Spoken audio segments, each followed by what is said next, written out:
All right, welcome everyone to another edition of Late Night on Base. I am your host, Bill the Bull, Late Night on Base. Back at it on a Wednesday, and it's been a very interesting day. BTC decided to literally nuke. Dr. Profit was right. I repeat, Dr. Profit was right. I don't know, man. That guy, for all the hate he gets, he's been right a lot. He called the top at like 120. I think he shorted it. People hated him, man.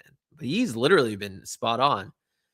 A little cocky, but man, Mark looks horrible. But that's okay. Because we're not in it for money, right? We're in it for the tech. Right? No, but in all seriousness, though. Yeah, it sucks. Prices aren't great, but you know what? Hey, builders are building, man. And unlike previous bear markets, I think it's clear that the builders are still shipping some amazing things, and actually just getting stronger and stronger. You know, we have Sam on Savea, and we're going to talk to him about tokenization. We had Coinbase on last week. We had Zen tokenization, real world assets. In Sam's case, we're going to be talking about wine. And, these are the type of things, Coinbase's equities and stuff, but the world's coming on chain. They're building. So we'll have an interesting discussion. We also have DeFi Dude on. Excited to talk to him. A very prominent builder in the crypto space. He launched a banker, so we're going to chat all about what he's building. And yeah, other than that, I mean, we'll get Sam on in a second. Got to give a shout out, of course, to our sponsor of the show for the month of June. It is Send, peer-to-peer cash sent digitally all around the world with privacy features built in. Download the Send app in your iOS store today. Also want to give a shout out to our supporting sponsors. That is Banker, which is providing the infrastructure and the tooling for AI agents on Base, and also BV7X, a agentic agent play as well, utilizing prediction markets in their projects. So shout out to them. All right. Before we bring up Sam, quick note, had pretty much it seems like the AVAX community had a polarizing topic. Very interesting. I share my thoughts. See, about Bill, one thing you'll see is I just say what I'm saying. Like I don't take the I sometimes have controversial opinions, but that's okay. We can't just sit around and just say nice things all the time. So I said a topic about, how it's important to bring on, if you're a chain, the emphasis should be to, obviously it's important to bring on institutions and real world companies on chain, but you have to remember the community. Without a community and the core builders who might not be, world-class builders, but they're dedicated and loyal to the chain, you have to show them love too. And we'll leave it at that. But one thing I will always say on Late Night on Base is you're gonna hear the truth. My opinion. It's not trying to be someone from the foundation said I was what were they saying? Rage baiting? What? No, I'm not rage baiting. I just have opinions. Some might be controversial. I don't know. Anyways, I digress. But without further ado, and we gotta, let's try to get at least 2,000 this show. I know it's kind of tough because the market's terrible, but let's do it. Also want to give a shout out to the AVAX community. We got Elric. Elric, would love to know your thoughts on that post that I had with the AVAX. I stand by everything I said. So, but the foundation kind of reached out. Most were very kind. One person, not so much, but we won't name names. But I agree. that it seems like AVAX Foundation understands builders are important. Anyways, without further ado, though, let's do some things. Let's welcome Sam. How you doing, my friend? Good, Bill. Very good to see you. How you doing? Dude, not bad. Like I said, markets are atrocious, but hey, gotta enjoy it. Gotta enjoy the bad days and the good days. Actually, we're gonna get into your story. Obviously, I want to know about what you're doing and the wine aspect of fine fasting. But you, as a builder, how do you handle the bad days, the market sentiment? Do you see pressure on your end to perform, or do you kind of just say good times will come? Let's just focus on building. How do you approach it? Honestly, if it's just me, then today's like today bad. But from a business perspective, I feel like it takes pressure off. For the last like 2-3 years, I've been trying to separate out native cryptocurrencies from digital assets from the technology that underpins it. And I'm right far on the technology that underpins it, but applying it to traditional finance and alternative assets. So yeah, it's not good for my bags, but honestly, I don't mind today's days like today, or months like we've had for the last few months. Yeah, yeah. I mean, it definitely takes away the distraction. You could just focus on the product aspect. But all right, listen, Sam, let's talk Savea. Let's talk. A lot of people might not be understanding what you're doing with wine, the tokenization. Why don't we start from the beginning? What is Savea? So we are a white label fintech infrastructure company. We are doing partner-led tokenized investment products, but crucially backed by tangible assets. So my background, as you can probably guess, is in fine wine, specifically fine wine investment, 14 years in the sector, 9 of which with the world's largest wine investment company. So I have dealt firsthand with the inefficiencies, which are many, they're deep, they're wide, they're vast, in traditional esoteric asset classes. So we're broadly applying tokenization to bring these super archaic assets into the modern and the future financial ecosystem. Very interesting. Tokenized RWAs is real world assets, for those that might not know, is kind of the next frontier. It's I was telling you, and my audience knows, we work pretty tightly with Coinbase team, and they're very much pushing the tokenized RWA, starting with equities. In your opinion, why is it taking so long? Like, why is the time now for our tokenized RWAs, wine, whatever, to have its moment now, and then maybe not 5 years ago? What's changed? I think we see this with every massive tech innovation. The initial 2-3 years or 8 to 10 years, the focus is on the wrong thing. The focus is on, I don't know, the fairy tales, the get rich quick, the super fun and exciting stuff, definitely. But maybe the true use cases haven't yet emerged, because actually they take a lot more time and cooperation with the legacy players to make work. Like when I was first playing around in DeFi 10 years ago, like absolutely everybody was committed to it's going to be us replacing them. And every year that passes by, you realize actually it needs to be us working with them, which means we do need to understand like traditional legacy rails, and we do actually need to play with regulators in a way that works. So I think it's absolutely fine that it's taken time. It's a good thing, maybe. We actually placed our chips on it taking a bit longer when we started out 4 years ago. We immediately took a pro regulation route. Like, there's been times when I regretted it when we're bouncing around from Singapore to Dubai to Malta to Cayman to the UK and Jersey. That's Jersey, Channel Islands, not Jersey, US. But we ended up being kind of one of the first of our kind to actually have regulatory compliance. So we're almost now ahead of the game, having definitely taken a more painful route. So Yeah. I think good stuff takes time to build. It's not an overnight like casino win. It's a long-term investment. And as you say, it's it's not just down to the tokens and the currencies. It's the underlying technology that's here to last. Yeah, I mean, things as you say, things take time to build. You've been doing this for about 4 years, you're saying. So what and it makes good sense. I think, when we were talking to Coinbase, they were saying, this idea of tokenization has always been there, but the timing wasn't right. The rails weren't as efficient. The regulators weren't on board. And I think it takes time to open up their eyes. It takes time for the infrastructure to be built. And those that have been in this position for years, like yourselves, are on the forefront. So 4 years ago, you decided Savea needs to be made. You needed to bring, I guess, starting off with wine. What led you to that decision? What was the aha moment where you're just like, you know what? I'm going to build this. It's not going to be easy. I'm going to go through a lot of pain, but this needs to be built. What was that Yeah. moment for you?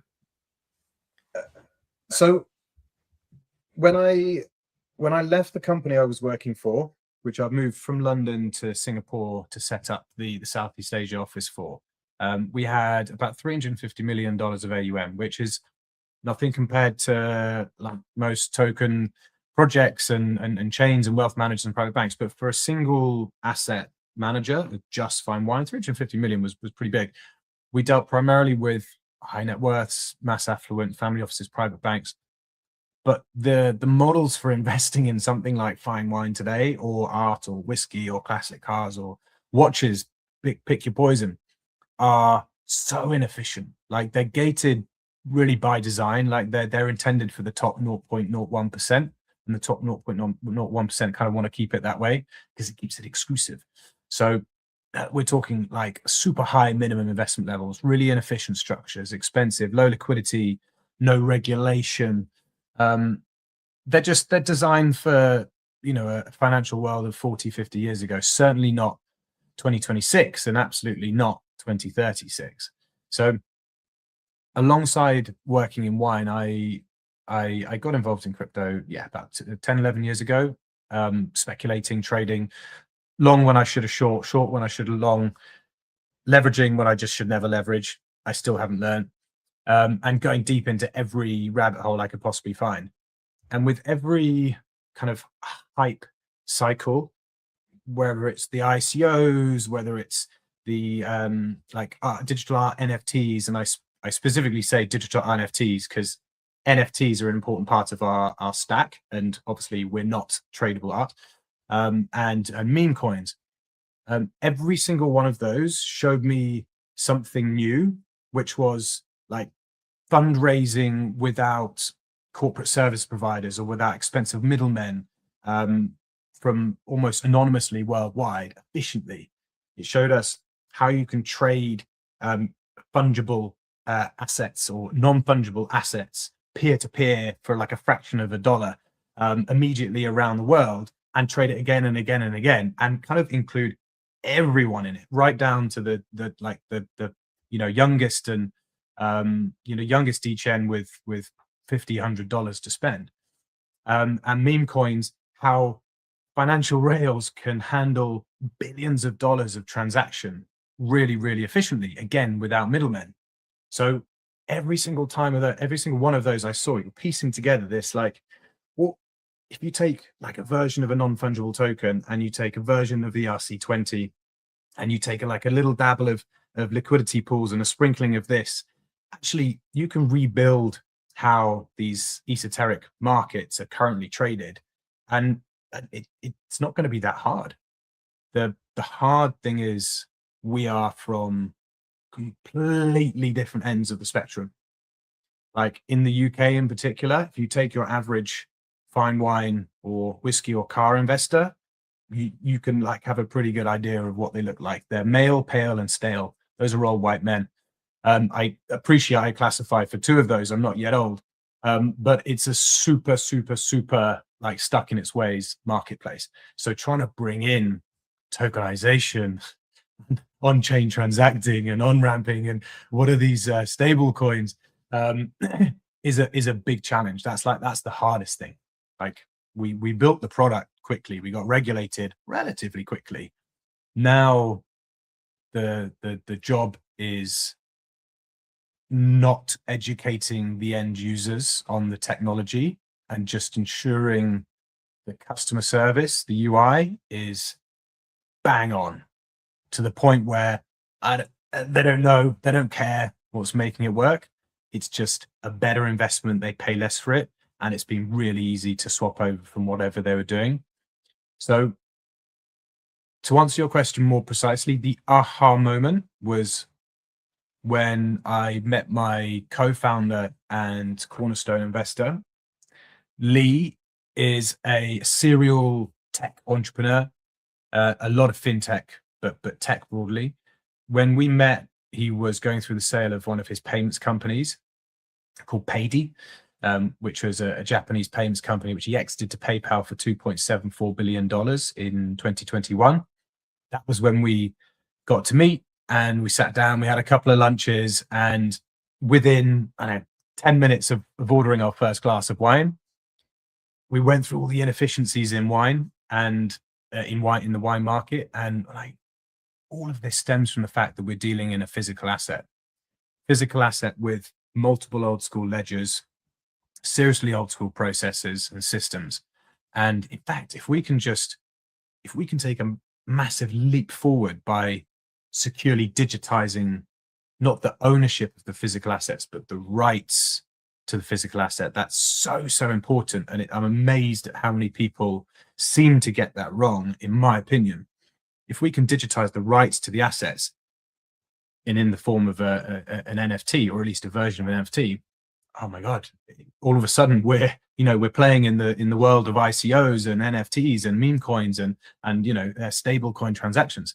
So that was the aha moment for us, was holy shit, we've got this incredibly inefficient marketplace, like $2 trillion worth of assets in the world already. And this is the unlock for it.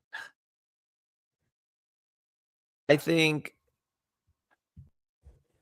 that makes a lot of sense. Obviously, inefficiencies, if you look at it from an outside, I'm not a wine connoisseur. I like Malbec, though. Malbecs are great. Argentina, delicious. My wife likes it more.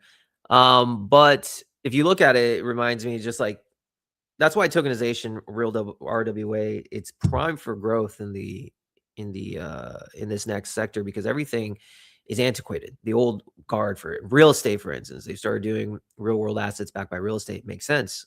You're now actually opening up global liquidity all around the world for people to access, versus before it's closed doors. I assume wine's the same thing. How does wine work, though? So you're saying, you made an interesting point. You're saying the old school guard is for the elite of the elite, the 0.0001%. By tokenization, how do they feel about that? Because it feels like now you're opening up a global world to products, to wine, that is no longer in their little closed knit circle, even though it's better for the industry as a whole, but maybe they feel like now it's not as scarce and they might be feeling less special per se. How are they handling this? So two answers to that. One, I'll clarify first on exactly what our products look like, because we're not selling tokenized wine per se. We're the first product that we issued ourselves is the world's first wine index tracking product. So it's ETF-like product access and simplicity, but distributed on blockchain, and reserve assets are backed by physical wine. So you get fine wine market performance from as little as $100 or up to $10-50 million for much lower costs, much higher liquidity, and with regulation and transparency. So customers are not buying specific wine like Domaine de la Romney Conti behind us, or Screaming Eagle from Napa. They're just buying like broad market exposure. They're buying the S&P 500 of the alternative asset world. So the first answer is they're buying exposure. The second answer is it will take some adjusting. There'll be some pride, definitely, will have to get swallowed. But the wine market is struggling, to be honest. Like, price-wise, we had a couple of good years at the beginning of COVID, because we're all stuck at home, not going on holiday and spending on flights and hotels and stuff, and you could spend from home. So actually, fine wine had a really good 2-3 years, but it was a bleak 4 years after that, like unprecedented price correction. And also, I'm assuming it's the same in the US and in California in particular. But where we are in London, wine consumption is massively decreasing. The next generation are all about tracking their sleep cycles and eating healthily, and like absolute maxing out on everything.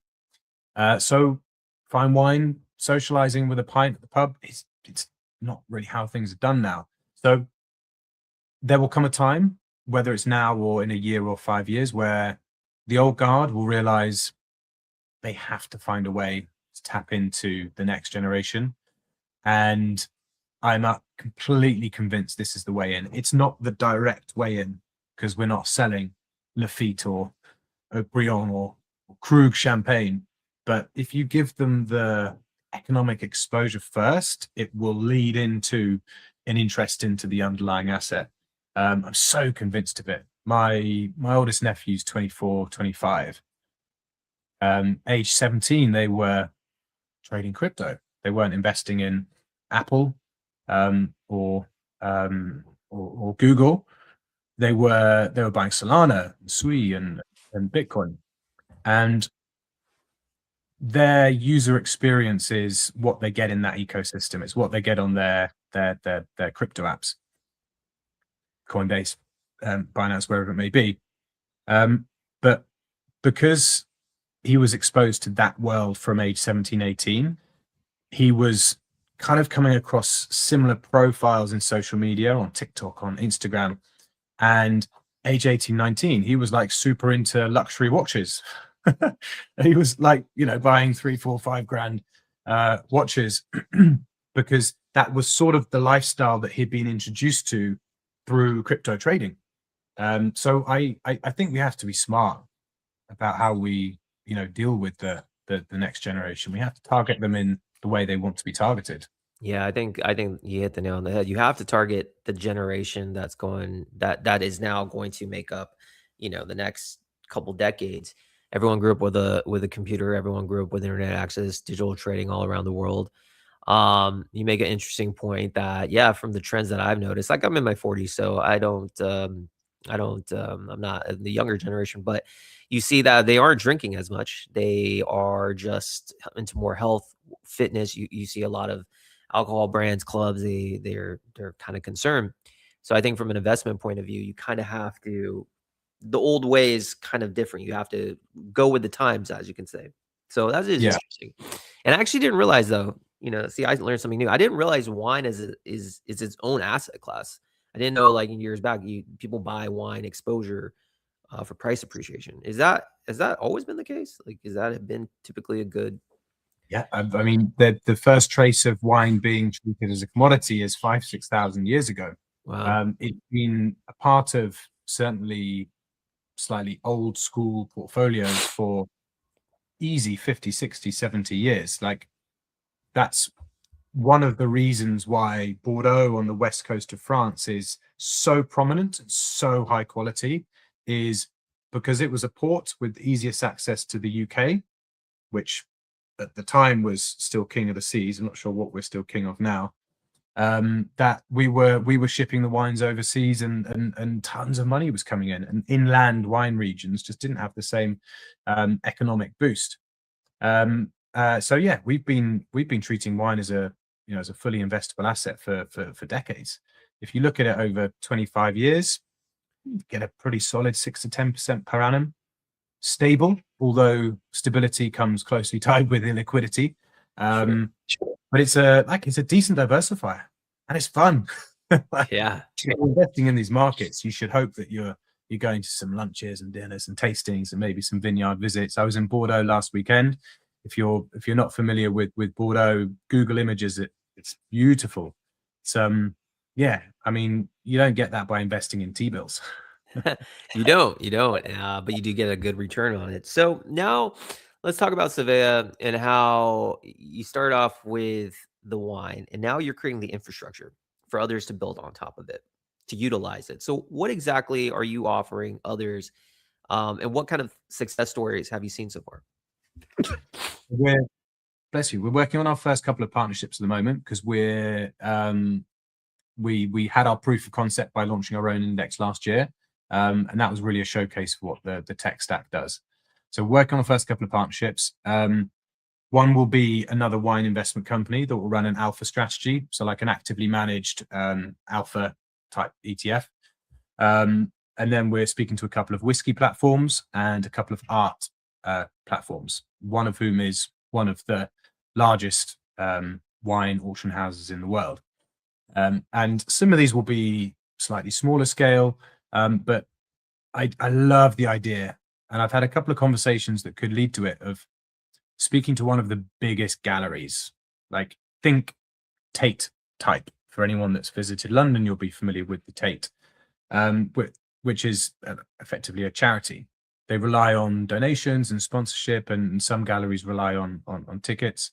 If you could tokenize a whole gallery, tokenize every single piece within it, and turn it into kind of like an ETF to offer shares to the general public to buy from as little as $1,000, then you're not reliant on sponsorship. You're getting buy-in from your audience who feel like they're investors. They're your cheerleaders. I mean, we've seen it happen hundreds, thousands of times with NFT projects and meme coins. Like if you tap into the zeitgeist and make people feel like part of a community, they will be your biggest cheerleaders. Now, if you do that with one of the largest, most famous galleries in the world, bring in the customers, bring in the cash flow. Like it's good for everyone. It connects these three completely otherwise unconnected marketplaces. So we want to work with partners who have the assets, they've got the brand, the customer base, but they do not have the digital wrappers. They don't have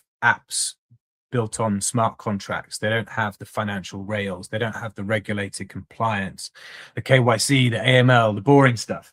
That's what we have. So we white label the app and everything that comes with it, and they power the product and the distribution underneath it. Yeah, I mean, you've already done the hard work. You've created the ability for those taking years, the regulatory approvals, the processes, people can now tap into it. So it makes sense. Do you think so from my point of view, like I'm very crypto native. To me, I see no downside when it comes to tokenization, especially as you were saying, because now it's correct me if I'm wrong. Let's say wine, for instance, and shout out again to we have about 1,900 people tuning in live late on base with Sam's from Savea. Correct me if I'm wrong. Traditionally, the wine market is it's inefficient, you were saying, but is it liquid? Because tokenization here is completely liquid. You have an asset, you can trade it in theory, which is a massive advantage that to me solves problems that it's just super beneficial. And you were able to, if you're a gallery or whatever, get your money right away and stuff. But is wine pretty illiquid? Super illiquid, if you'll excuse the pun. Yeah, if you've invested 100 grand in wine in a traditional model, that will take you easily 6 months, maybe 12 months to get your cash out. Now, it's not meant to be for liquidity. It's meant to be a buy and hold. It's a long-term market for sure, but it still takes a long time. And your price of exit's also super unpredictable. You could be taking a haircut from 2 to 10%, depending on the wine and the time and everything. So it's unpredictable. Like you need to be buying into the passion and the romance of what you're investing in.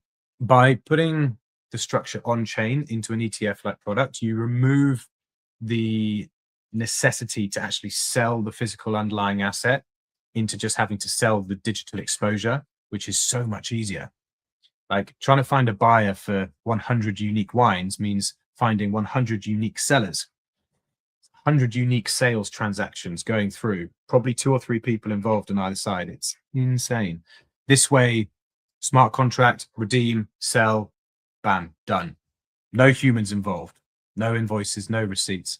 So it doesn't solve liquidity because obviously there will come a point where if 50% of your portfolio asks to redeem, you're going to hit redemption gates and you're going to have to sell some of the underlying wine.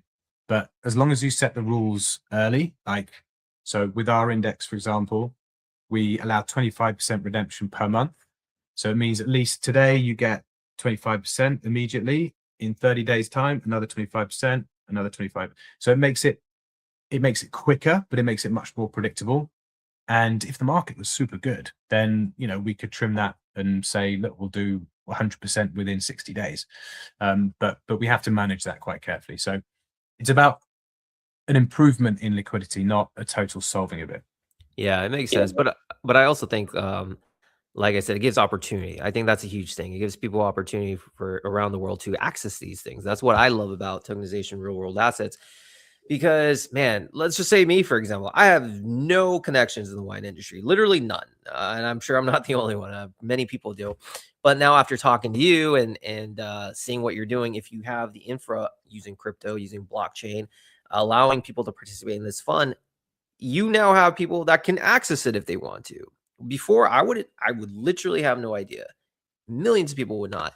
So regardless of whether you can be liquid right away, it doesn't really matter. You're giving them an opportunity, and I think people will be grateful for that. What's next for Savea? What are you targeting in the next? Let's just say this, because we're in a bear. We're just worried about shipping, building. 1 year from now, hopefully the market picks up. Whatever. What's your North Star? What would you like to see with Savea? 1 year from now, we'll have 3 partners launched, a wine, a whiskey, and art, and the customers using, the investors of the end product, they won't know that it's on blockchain rails. They won't care, and they definitely won't care whether Bitcoin's at 58 or 138, because that's not what they're there for. They're there for a better version of what's been around for a long time. It's the more accessible, the more liquid, the more efficient. It's inevitable. All assets will be on chain. Like, we can already technically do it now. It's just the integration, the interoperability, and the regulation that's kind of slowing it down. But in 5 years, in 10 years time, we'll have one app that does it all, that has your cash, your savings, your investments, your ETFs, your tokenized Dubai property, your shares in a wine portfolio. It'll have your Taylor Swift tickets. It'll have everything will be in one place, and everything will be transferable, within safe parameters, obviously, like, you know, AML, KYC, everything that's appropriate should still be adhered to. But it's inevitable, man. That's what the population wants and expects and demands. Is only so long you can slow that tide for. So yeah, I want crypto to come back, obviously, selfishly, but I want to get to a point where that doesn't even come into the conversation, because everyone knows that these are 2 completely different ends of the same technology spectrum. Yeah, I love it. And I think the world is literally heading that direction. Like I said, it's inevitable. It is absolutely inevitable. You look at even things like collectible cards having its day in the sun. We just literally tipped the iceberg. And I think now we're going to open it up to equities, wine, watches, real estate. All these things have so much, I guess, beneficial qualities that there's really little downside. And most important thing, they're solving inefficient markets. And that is a big thing. Sam, my friend, listen, I am absolutely bullish on what you're doing. I'm not just saying that because you're on the show. People who watch my show know that I don't really just give out compliments. But I really do think you're on something. I love the fact that you've been building this thing. You didn't just come up overnight. You've been building this for 4 or 5 years. You seem committed. You know this industry better than most. And I'm excited to see you grow, man. And we are going to make sure that we at Late Night on Base do what we can to help give you more exposure. Put it on Spotify. We'll have a couple clips. We even posted on LinkedIn. I started creating LinkedIn, so I'll follow you there. But dude, thanks for coming on the show, man. Thank you so much for having me. Absolutely. And like I said, let's keep in touch, and I will look forward to seeing any updates. I would love to have you back on when you close the next deal to come on to your chain. Let's talk more about them. Let's do it. All right, Sam. Thank you. Cheers, Bill. All right, that was Sam. from Savea. I love it. Real world assets coming on chain. Like I said, last week we had Zen from Coinbase. They had their whole product showcase. Everything's coming on chain, guys. Literally, Bitcoin could go to 40K. Doesn't matter. Everyone's coming on chain, just like with AI. That's the next wave. Real world assets are coming. As you can see, I have sniffles. We don't like that. But hey, listen, the show goes on.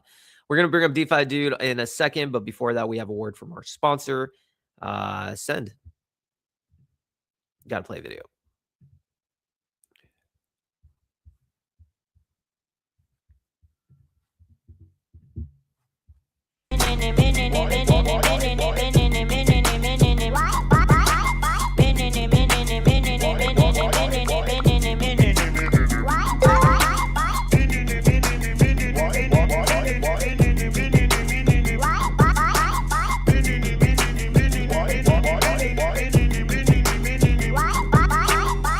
Aphrodite, Bendiska, Osteonisus, Hera, Hermes, Icarus, Narcissus, Medusa, Ephasus, Ashalalala, Susus, Minerva, Ecobubus. I love it when you couscous. Aphrodite, Bendiska, Osteonisus, Hera, Hermes, Icarus, All right, that is Send. Download the app today. You get love if you're a sponsor of my show. You do. Anyways, great first guest. Now let's move on to little AI. Why don't we? Let's move on to some builders in the AI space. I'm looking forward to this one. We have a very prominent individual who's very well respected in this industry, and his name is DeFi Dude. And I think it is time. It is time that we bring up DeFi Dude. DeFi Dude, how are you doing, sir? Hey, good. How are you doing? I am well. Pleasure to connect with you. How are you handling the markets on days like today? Yeah. Before I say that, is my mic okay? I just want to make sure before I get too far. Loud and clear, my friend. Loud and clear. Awesome. It's just another day. I don't know. Is what it is. Been through it so many times at this point, so not really paying attention to the price, and just kind of another day here. Obviously, would prefer it to be 2x, 3x higher, but life goes on, you know. Life absolutely goes on. Okay, cool. Yeah, no, life goes on absolutely, and it doesn't matter. I mean, down days, up days. If you've been through many cycles, you've seen it many times. But hey, listen, DeFi Dude, let's talk about RatSpeak. Let's talk about what you're building, because I think more people need to learn. We have 2,900 people live late on a base. Shout out to everyone tuning in. Talk to us. What is RatSpeak? Yeah, so it's been a long time in the works here. I've been working on it since the beginning of this year now. I think came out last month, maybe at the beginning of last month publicly. And basically, there's a lot to RatSpeak basically to unpack here. So you have at the very like protocol level, network level here, you have a mesh network. So this is just, a new way to communicate, new way to send data. It's just a new internet. You don't need to use the regular internet. You can use radio. You can, use Bluetooth in another room or at a concert to your friend. If there's no cell service, no Wi-Fi, basically it creates this big web, this mesh network. So that's at the very like core, a decentralized, end-to-end encrypted.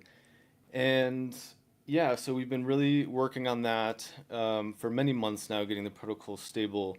And we've pushed out a client as well. So it's on desktop and mobile, waiting to support iOS. Just bureaucracy stuff is really the only holdup here. And it's a new way to communicate. So right now you can, kind of just chat, send images, files, use it as you would maybe Telegram, WhatsApp, things like that. And in the future, so we've been shipping some nodes to people. We've been giving those out. And as far as AI goes, would love to jump into that as far as how AI is kind of going to work with RatSpeak. There's just some background that want to unpack there as far as that, which again is just the mesh network. There's this privacy angle here. The important thing to remember, I think, with RatSpeak here, and it's kind of that we live in a world, with our internet and a lot of convenience, right? Like we log in these days to the internet, there's 50 different cloud providers or centralized core providers giving us our emails, our accounts, everything. And I think that's why a lot of people in crypto, kind of got into crypto is just it's a good way to bring the finances away from all that. So the way I look at it is RatSpeak's kind of doing to networking, say, and internet, as what crypto's doing to money. And as you might imagine, that can unlock a lot of stuff, especially with AI, as well as just crypto itself. Yeah, so I don't know where I'm at with that, but that's a very rambled, brief overview, I guess, of I love it. what we're No, doing. no, not rambled at all. It's you seem very passionate about what you're building, and I want to talk about that. Let's circle back to the AI aspect of how RatSpeak and AI, I guess, interoperate. And I know you have a very big focus on privacy, and that is Hmm. something that you guys are really pushing. So talk to us about the role AI is going to have in Yeah, RatSpeak, and talk to us about privacy. Why is that so important? sure. Privacy I'll jump into, and then why it's important for AI. So just a real quick thing with privacy in general. I put an importance to privacy just because I think it's one of those things that you kind of have to remember as you're building. Otherwise, if you don't kind of keep it really at the forefront of your mind when you're building things, it's very easy to lose sight of it. And then, a year down the line, you're like, oh shoot, yeah, maybe we're not even a privacy app, but because we weren't even considering privacy, now there's all these things wrong. So that's just like one thing is like I do like to keep it at the forefront because it does mean that anything we build, we're at least thinking like steps ahead. And because we do believe, internet privacy, digital privacy, freedom, financial freedom, all of that. So as far as AI, as you can imagine, we talk a lot to AI, especially these days. It's been really quick, maybe a year or two ago, sending once a week. People are messaging their AI, and nowadays, what a lot of people are daily, several times a day. That's very normal for, especially in tech. A lot of people, and it can be pretty personal, right? Oh is my girlfriend, should I get her this gift or this or that? Oh, this argument I had with my father. These things are just we're handing these off to AI as opposed to friends or community or our own brain. And not to say that's right or wrong, but when it comes to privacy, from a personal standpoint, we don't necessarily basically if we can reduce the amount of centralized rails that can all see along the way. A lot of people have their AI bots talking to them through Telegram, and that's how they're interfacing with their, say, Cloudbot or whatever it is. But then, okay, well, Telegram can see everything as well, as in addition to whatever cloud model, if you're using a cloud model. So I think reducing that is very important. And first of all, like that's where RatSpeak can come in. It can basically remove the Telegram or the Discord. You have a serverless way to communicate with your LLM. Of course, if your LLM is Claude or OpenAI at the end, then the privacy is going to be only as good as what OpenAI offers you. But if you have a local LLM, that's also where you get an upgrade in privacy because here you have a local LLM. You can, then communicate with it. Like today, you can already communicate with it over Telegram, whatever. And, that's an upgrade in privacy. But again, that's where the privacy kind of gets reduced is through Telegram or Discord. If you're talking to your local LLM through Discord when you're at the grocery store or your friend's house, okay, everything's going to Discord. So with RatSpeak, there is no central server. You can talk to your local LLM while you're at the grocery store, while you're at your friend's server. And it doesn't go to Telegram. It doesn't go to RatSpeak. It doesn't go to me. It doesn't go to anyone. It goes into an end-to-end encrypted mesh network. And that's, yeah, I guess the short of it there. I'll pause there. No, I was looking at the website. No, I think this is very much needed, especially in a world where privacy is. And by the way, shout out to the 3,100 people tuning in live late night on base with DeFi Dude from RatSpeak. Again, shout out to our sponsors, Send and or presenting sponsor Send and our supporting sponsor Banker and BB7X. Privacy, as we're going to continue to go forward, is just going to be on the forefront. It's only going to get stronger and stronger. And I think with the AI tools, everything in this new world, you need to have freedom to transact, to communicate. It's highly important that you see things like, Zcash and stuff. There's a reason why the privacy narrative is taken off as it is. Let me ask you this though, DeFi Dude, because what you're building is very interesting, but obviously it's something that's not easy to do. You can tell that, and you're very passionate about it. What led you? What was the moment where you felt like, you know what, I'm gonna become a builder and I'm going to focus on this because this deserves all my attention? At what point did you realize like RatSpeak needs to be made? Yeah, so I've got very passionate about it, as you've mentioned, and there's a kind of an okay story behind that. It all started at the end of last year. I was out with my friend, works at the Ethereum Foundation, or I should say worked at the Ethereum Foundation, and she had mentioned Meshtastic, which was this mesh networking protocol that kind of blew up during COVID. It blew up again during Minnesota, I think it was. There were some just protests, things like that.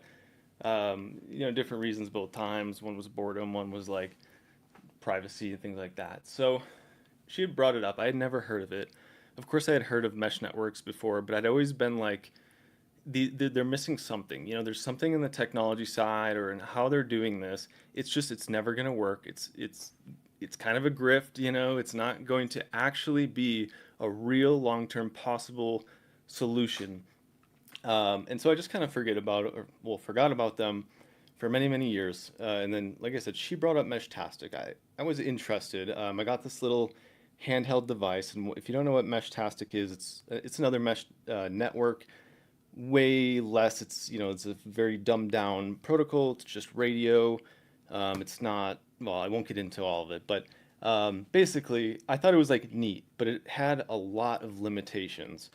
And so I wasn't too interested because I'm like, this has so many limitations that like there is no solution. Like there are actual physical limitations, hardware, whatever it might be, that you can't just get over this. And so I kind of was like looking around at mesh networks and stuff, and I came across what I consider like the final boss, like the end game, which is Reticulum.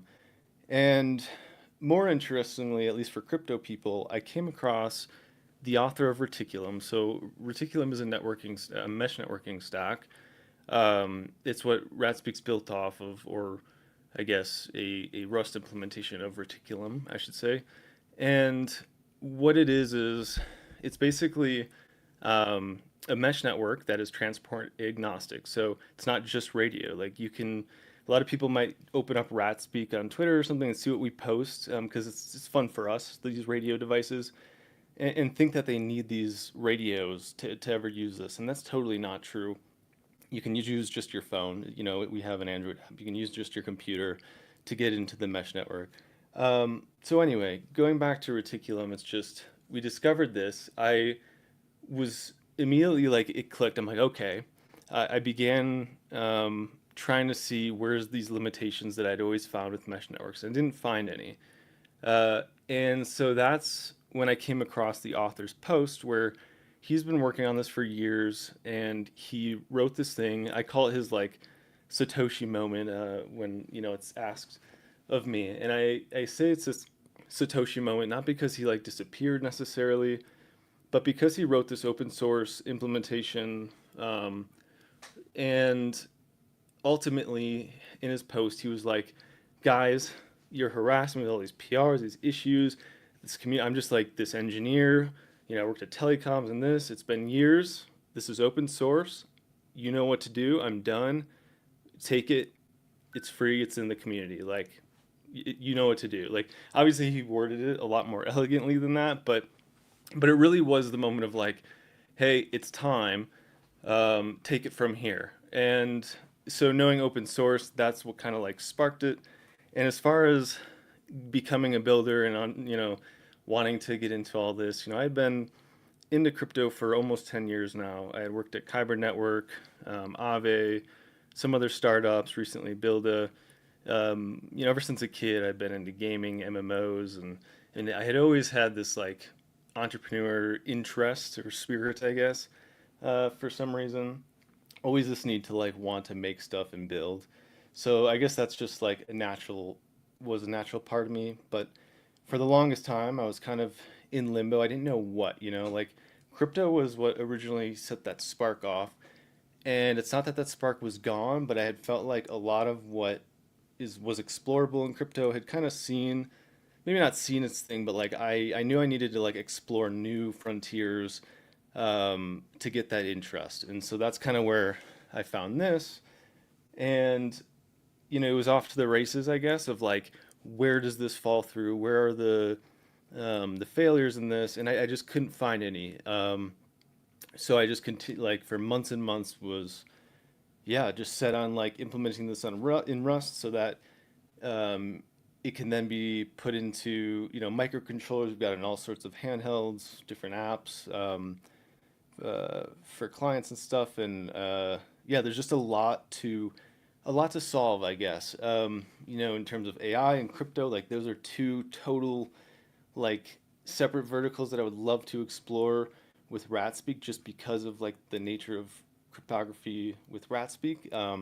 It makes it, great areas to explore, and I just feel like, yeah, I mean, it doesn't have those failures, I guess, that a lot of mesh networks had, and it has that open source. Like, we've got this beautiful landscape, I think, with so much possibility, and so I've just been building out tons of tooling, tons of protocol support, and just yeah, and then built everything up over the last like 6 months or so.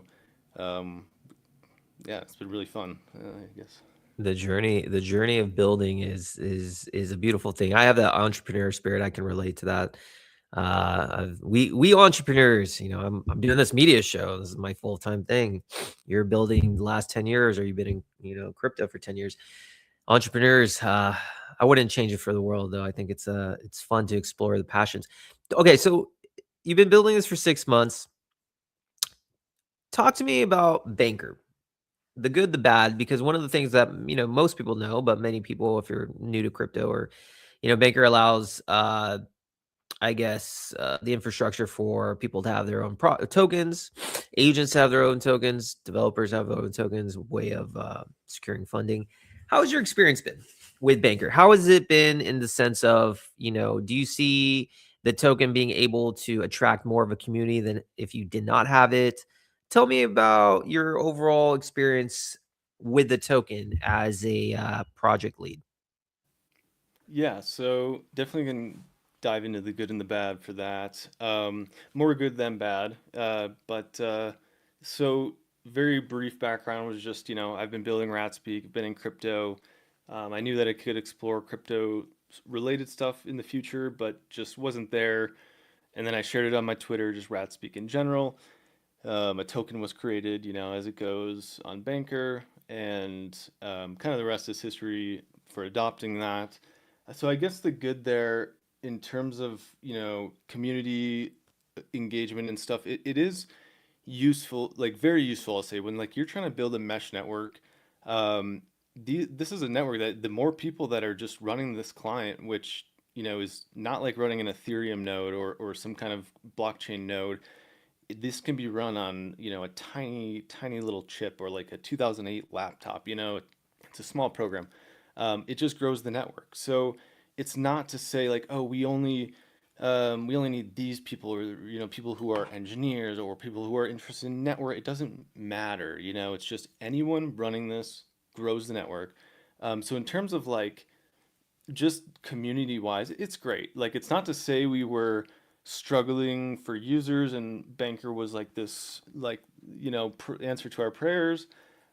We had a very healthy community, and it grows, that is totally unaware of crypto. And I think that's what's also beautiful, because it's now like we can kind of grow these separate communities, because again, ultimately this mesh network grows from everyone. We're not, a very specific user base that we're targeting. This is everyone, anyone who needs messaging, offline communications, AI, money. Um, So Banker has been really great because we've kind of seen it all in terms of like people who are interested, you know. We've got people willing to run nodes who didn't know about RatsPeak, you know, a few weeks ago and have been, you know, checking in like daily and reading the docs and very interested. So that's been really great. And, um, you know, as far as I think the the goods as far as you know fees as well, like if I could speak on that too just for a moment, obviously having fees for a project's awesome. Like I'm an entrepreneur, so it's like i I kind of like I do the nitty gritty, you know, what's needed to get things done. It's like I'm not living it up here, you know. I've been making much less than I could have made at really a entry level like McDonald's salary. And I'm not joking when I say McDonald's, but like seriously. And I didn't come back from like a rich background, really. I'm not like just coasting it, doing, you know. But it's just to say, you know, these fees, it does mean that I can kind of prolong things. I can grow better, faster in different ways than I would have. You know, before the banker token, I had applied for a grant somewhere. I won't say where, it doesn't matter. Um, and it was like days after I applied, the banker token launched. And so just the beginning of this month, they got back. They're like, thanks, the round ended. So now we're going to look through all the applications and we'll get back to you in, I think it was 14, but 14 to 17 weeks. And it's like, if I'm broke, I can't wait 17 weeks, you know, to find out if I'm going to get some money. So you know, so that was really helpful, at least early on. Like I was able to go get a 3D printer. I'm printing enclosures for the nodes. I'm able to get funding for the, you know, the servers, which again, Rasp doesn't use servers, but of course our website and all these other things we host need servers, and just a bunch of other stuff that I won't list. So it's been very helpful there already, prolonging it so we don't have to say, try to sell out quick or go rush to do something haphazardly without really putting thought to it, or just like, you know, in the worst case, say, okay, maybe I just go get a job, you know, at something that isn't RatSpeak, and then RatSpeak becomes a side project, which was definitely a future. Uh, but it does mean that okay, if RatSpeak's a small side project, then it's going to get a lot less attention from me, and it's going to be slower. All these things. So yeah, so that's really, I guess, like for me, it was good in the moment. You know, it's like for certain people, maybe in that moment it won't work how it did or whatever. Um, yeah, but for me, that was really helpful. It really kind of helped uh, in that sense. And so, I guess going to the bad, I feel like I have more good to say. It's kind of blanking. So, for the sake of time, kind of the bad. And it's not so much bad, of course. You know, I'm not gonna sit here and trash on anyone because I don't have trash to say. But the two that I would say out loud, well, three, I guess. And I guess it's not really too bad. It's just that one is, it was a little rushed for a token. Like, of course, we weren't, say, ready to drop a token. Now, does that mean that it's the end of the world? No. But does it mean that it's going to be a little slower before, say, the token is really utilized in like a super like um, core way, I guess, in the protocol, as opposed to say like something fun that could be coming soon, or simple, you know, gimmicky features.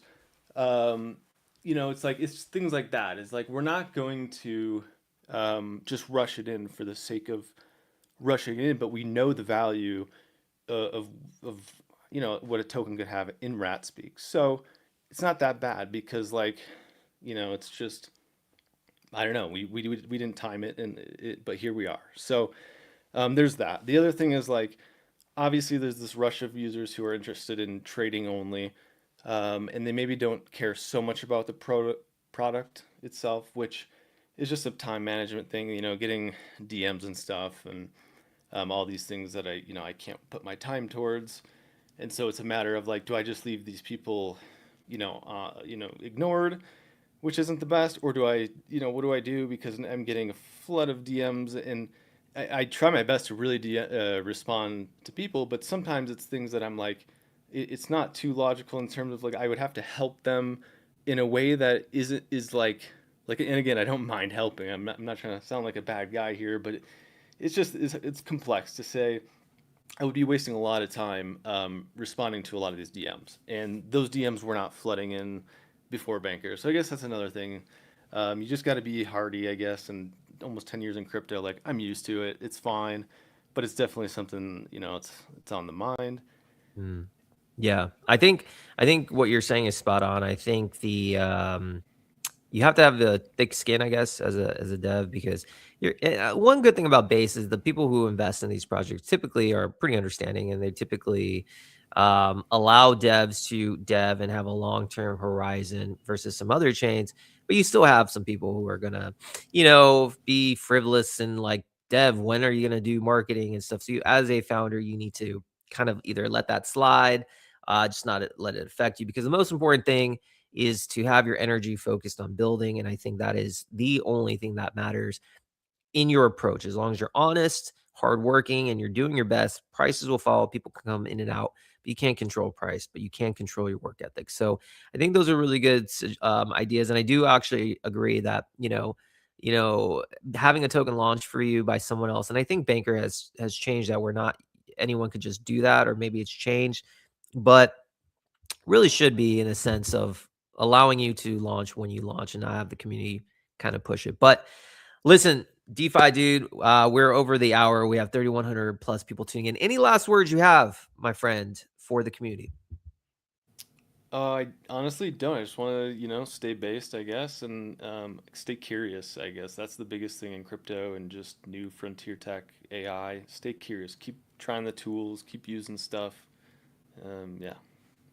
I love it, man. We're gonna make sure we have a couple clips from this episode. We'll have you tagged tomorrow so you can share with the community. But dude, pleasure to meet you, man. And thanks for coming on. Yeah, thank you. And thanks, everyone. All right, DeFi dude with Rat Speak. All right, guys, listen, 3,100 plus tuning in live late night on Base. Hopefully you enjoyed it. And yeah, we're back at it tomorrow. And we literally do this Monday through Thursday, noon PST. So if you ever want to chat with some base builders, you know where to find them on my show. Cheers, everyone.